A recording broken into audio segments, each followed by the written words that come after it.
ეკონომიკისა და მდგრადი განვითარების სამინისტროს მთის ტრასების სააგენტოს ორგანიზებით 21-დან 28 თებერვლამდე პერიოდში სვანეთში კურორტ თეთნულზე ფრირაიდის მსოფლიო ტური ჩატარდება. უკვე მესამედ საქართველოს 6 წამყვან ექსკლუზიურ ქვეყანას შორისაა, რომლებსაც ფრირაიდის მსოფლიო ტურის ჩატარების უფლება ხვდა წილად. ფრირაიდი ზამთრის სპორტის განსაკუთრებული სახეობაა, რომელიც რთულ და მთიან რელიეფზე გაუკვალავ თოვლში სრიალს გულისხმობს. ღონისძიებაში 50 გამორჩეული რაიდერი იასპარეზებს. მსოფლიო ტური ჯამურად 300 მილიონ მაყურებელს ფარავს. რატომ არის ღონისძიებების გამართვა მნიშვნელოვანი ზამთრის სპორტისა და ტურიზმის განვითარებისთვის და ზოგადად საქართველოს სამთო კურორტების წარმოსაჩენად?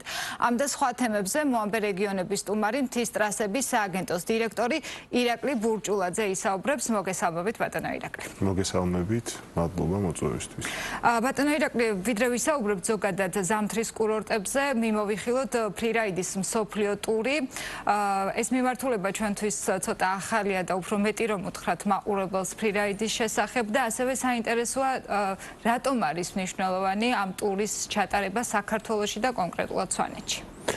ფრირაიდის მსოფლიო ტური განსაკუთრებული და შთამბეჭდავი ღონისძიება არის ნამდვილად, რომელიც ტრენდული არის ამ ბოლო წლების განმავლობაში. ჩვენ ესეთი მასშტაბის ღონისძიება სულ რაღაც გასული 2 წელია რაც მასპინძლობ და ვატარებთ საქართველოში. უფრო რომ გავმარტო მეტად ეს არის გაუკვალავ თოში არამარკირებულ რელიეფზე საკმაოდ ექსტრემალური სპორტის დისციპლინა, რომელიც არის უმაღლესი კატეგორიის და ამაზე მაღალი კატეგორიის ფრირაიდ ვორლდ ტურის ოჯახში არ არის და ჩვენ წილად ხვდა აი ამ 6 ექსკლუზიურ ქვეყანას შორის სწორედ აი ამ ტურის ჩატარება. 21-28 თებერვალი არის ამინდის ფანჯარა, ეგრეთ წოდებული ამინდის ფანჯარა და ესეც მინდა რომ ხაზგასმით გავმარტო და ჩვენს მიერ და საერთაშორისო პარტნიორების დელეგატების მიერ ხდება სწორედ ყველაზე საუკეთესო დღის შერჩევა, როდესაც უნდა ჩატარდეს კონკრეტული ღონისძიება. ფრირაიდის მსოფლიო ტური ჯამურად ფარავს 300 მილიონ მაყურებელს და ბუნებრივია ძალიან დიდია პასუხისმგებლობა. როგორი იყო ორგანიზატორთა შეფასება გასული 2 წლის განმავლობაში საქართველოს მასპინძლობის და რა მოლოდინები გაქვთ წელს ამ მიმართულებით? როგორც ვახსენე, საკმაოდ მასშტაბური ღონისძიება არის და ბოლო 2 წლის განმავლობაში ჩვენ წარმატებით ჩავატარეთ ეს ღონისძიება ჩვენი საერთაშორისო პარტნიორებისგან.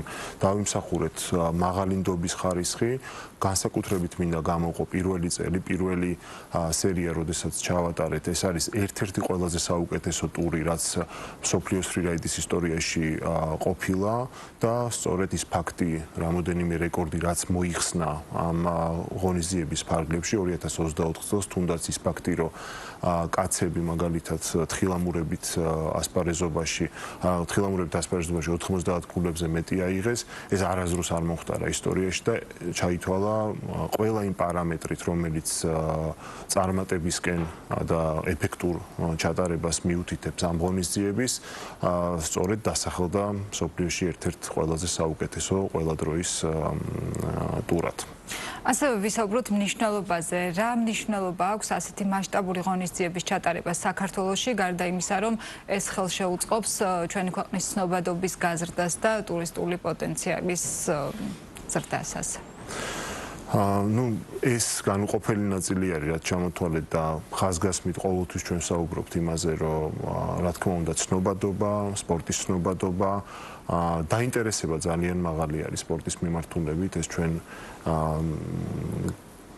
გვახარებს, იმიტომ რომ სწორნაბიჯებს თქვათ ამ მიმართულებით და კიდევ უფრო მეტად აქტიურები გავხდებით. ძალიან მნიშვნელოვანია, რომ ჩვენთან სვანეთში, გუდაურში ის ადამიანები, რომლებიც ჩართულები არიან, ახალგაზრდა თაობის ადამიანები, რომლებიც იზრდებიან, სწორედ აი ამ სპორტის მიმართულებით წავიდნენ და არაერთ საერთაშორისო ღონისძიებაზე იასპარეზონ და წარმატებით იასპარეზონ. მინდა აღვნიშნო კიდევ, რომ ფრირაიდი ახალი დისციპლინაა, როგორც ახსენეთ და ვიმედოვნებ, რომ აი ზუსტად სპორტის ნაწილში მიმდინარეობს ზამთრის ოლიმპიადა იტალიაში და ვიმედოვნებ, რომ წელს დასახელდება როგორც ახალი სპორტის დისციპლინა, რომელიც მომავალ ოლიმპიადაზე უკვე როგორც სპორტული დისციპლინა იქნება ნამდვილად იმ რიგებში, რაც სხვა დისციპლინებთან საკმაოდ აქტიურად საუბრობენ ამაზე საერთაშორისო ანუ გლობალურად ასე ვთქვათ.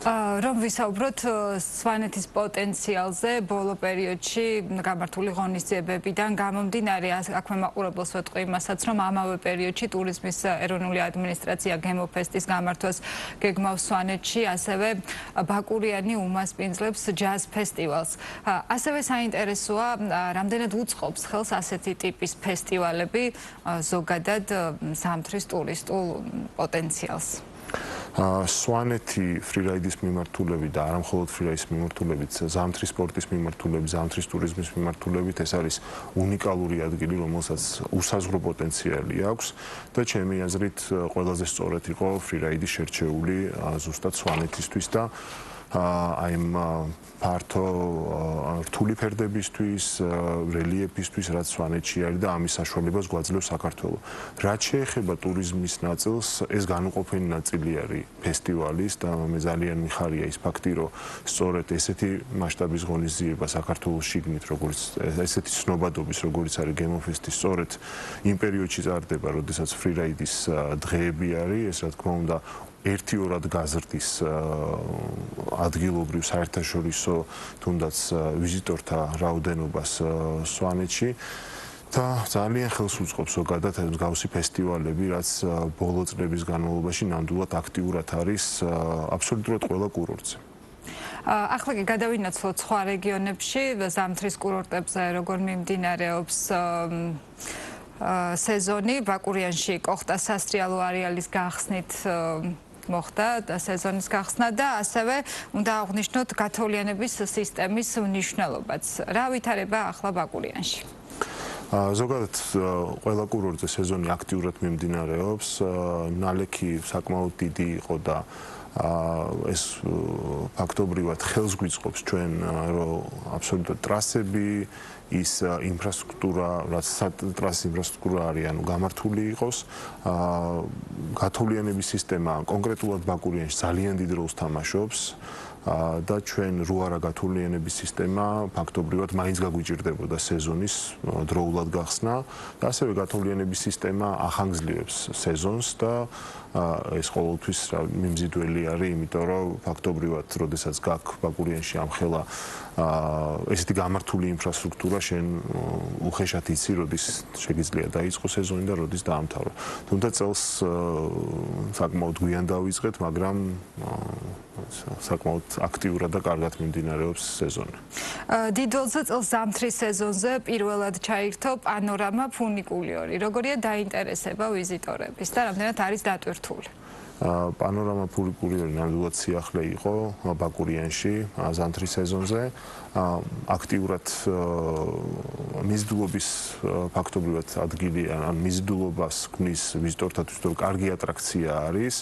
საკმაოდ ბევრი ადამიანი სარგებლობს, იმიტომ რომ 2700 მეტრზე ადიხარ, შეუძლია ვიზიტორს 360 გრადუსით იმხედებით დატყვეს, რაც ასასთავაზობს ბაკურიანის შესანიშნავი ბუნება და საკმაოდ დიდი პოპულარობით სარგებლობს, მინდა ვთქვა და დიდი ციფრი ან რიცხვი არის ვიზიტორთა, დიდი რიცხვი არის აი ამ საბაგიროზე მიმართული. არ გვისაუბრია გუდაურზე, რას თავაზობს წელს გუდაური დამსვენებლებს? გამართულ ინფრასტრუქტურას, ტრასებს, ნალექი როგორც ვახსენე, საკმაოდ ბევრი არის. მზარდი არის და ყოველწლიურად დინამიური არის დაახლოებით 15-20%-ით მაინც იზრდება ტურიზმის ნაკადები ზამთრის კურორტებზე. ეხლაც რო ვადარებთ ჩვენ გასული წლის სეზონს უკვე თამამად შეგვიძლია ვთქვათ, რომ გაზრდილი რაოდენობა არის, ვიზიტორთა რაოდენობა არის, როდესაც დავამთავროთ სეზონს, მე ვფიქრობ, რომ დაახლოებით 15-20% წელსაც გვექნება ზრდა, გასულ წელს დაახლოებით ეს ციფრი იყო 20%-მდე იყო მზარდი რაოდენობა და მე ვფიქრობ, რომ წელსაც იგივე იქნება. კურორტი გოდერძი 2026 წლის ერთ-ერთი ყველაზე პერსპექტიული ზამთრის მიმართულება ევროპაში. ეს სტატუსი კურორტმა მოიპოვა ხანგრძლივი ზამთრისა და ბუნებრივი თოვლის სიუხვის გამო. ის არის გამორჩეული ადგილი ექსტრემალებისთვის და 10 წლის წინ ალბათ ძნელი წარმოსადგენი იყო, რომ გოდერძი ასეთი პოპულარული გახდებოდა. წელს რას თავაზობს გოდერძი დამსვენებლებს? გოდერძი, აი როგორც ახსენეთ, გამორჩეული არის თავის უხვინალექით, დიდი თოვლით, პოპულარობით სარგებლობს ჯგუფებში, რომლებიც ფრირაიდის მიმართულებით არიან და იქ განსხვავებული საბაგირო ინფრასტრუქტურა მხოლოდ ორ საბაგიროს თავაზობთ იქ 10 წლის წინ და 15 წლის წინ შეუძლებელი იყო იმის დანახვა თუ რამხელა ინფრასტრუქტურა შეიძლებოდა მოწყობილი ყოფილიყო სასტუმრო ინფრასტრუქტურას გულისხმობ სახელმწიფოს მხრივ ძალიან ბევრი და კარგი ნაბიჯი, სწორი და კარგი ნაბიჯი გადაიდგა იმ კუთხით, რომ გაიმართა გოდერძიზე მისასვლელი გზა და ამან კიდე უფრო მომხიბვლელი გახადა კურორტი და შესაბამისად ძალიან ბევრი ვიზიტორი არის გასულ წელთან შედარებით 30-40%-იანი ზრდა აქვს და ვიმედოვნებ, რომ ესე გაგრძელდება, იმიტომ რომ მომხიბვლელი ადგილი არის აჭარის რეგიონიდან და ბათუმიდან საკმაოდ ახლოს მდებარეობს და საერთაშორისო აეროპორტი ავიღოთ ბათუმის, თუნდაც ქალაქ ბათუმის მაცხოვრებლები აქტიურად ისვენებენ გოდერძის კურორტზე და ძალიან დიდი პოპულარობით სარგებლობს. ინფრასტრუქტურასთან ერთად ბუნებრივია ძალიან მნიშვნელოვანია უსაფრთხოებაც. კურორტებზე MTA-ის მაშველები უზრუნველყოფენ ამ უსაფრთხოებას და ყველგან უკვე წელს არიან სკი პატრულის წარმომადგენლები. რა აკეთდება დამსვენებლების უსაფრთხოებისთვის მთის კურორტებზე? კი ბატონო, სკი პატრული აქტიურად არის ჩართული, წელს უპრეცედენტო არის მათი დანაყოფების რაოდენობა. მათ ფაქტობრივად მთელ თაზზე აქვთ კონტროლი, რომ უსაფრთხოების ნორმები დაცული იყოს.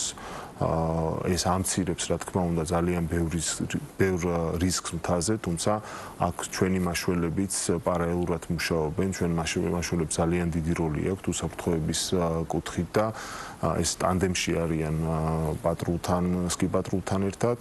ყოველთვის ხდება ექსტრემალური სპორტი არის თხილამურები და ყოველთვის ხდება გარკვეული ექსცესები, გადასტომები და სწორედ რომ აი ამის მინიმიზება გავაკეთოთ და შევამციროთ, ამისთვის არის სწორედ სკი პატრული ჩვენი მაშველები, რომელიც 24 საათის განმავლობაში, განსაკუთრებით ჩვენ მაშველებს გამოვყოფთ ნამდვილად 24 საათის განმავლობაში მუშაობენ და ბევრი შემთხვევა ხდება ხეობაში გუდაური, სვანეთი, ამითი არის გამორჩეული ბაკურიანის, ყველა კურორტზე ხდება და მერე ჩვენ ვერთვებით სწორედ რომ რაღაც ფატალური შედეგით არ დამთავრდეს და საკმაოდ დიდი წარმატების კოეფიციენტი გვაქვს მიღწეული, რომ ჩვენ შევძელით წელსა ძალიან ბევრი ადამიანის გადარჩენა.